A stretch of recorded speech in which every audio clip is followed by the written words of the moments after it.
Korang nak tahu tak sekarang Divina Suci Tinted Sunscreen dah berwajah baru. Packaging sekarang ni dia lebih estetik, very demure, sangat elegan dan yang paling penting colour dia love gila. Isi padu dia still 30ml tapi yang the new packaging ni saiz dia lebih nipis which is lebih jimat ruang. Ingredients dalam ni masih sama which is kita ada niacinamide, pucuk bunga matahari dan juga daun pegaga. Ia mengandungi SPF 50 which is sangat bagus untuk elakkan kita daripada cahaya UVA dan UVB selama 8 jam.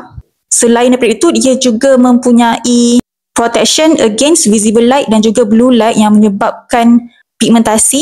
Ia bukan sahaja berfungsi sebagai sunscreen tapi ia juga boleh dijadikan sebagai primer dan juga moisturizer. Dia ada efek glowy, dia bantu korang punya kulit tone up one colour.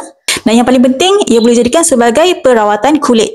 Jangan risau, ia tak bercapuk, ia tidak berminyak, sangat sesuai untuk semua jenis kulit. Jadi siapa yang nak dapatkan Divina Suci Tinted Sunscreen, korang boleh dapatkan di Farmasi Kaisar. Dan sekarang kita tengah ada promo Aidilfitri. Dapatkan sekarang.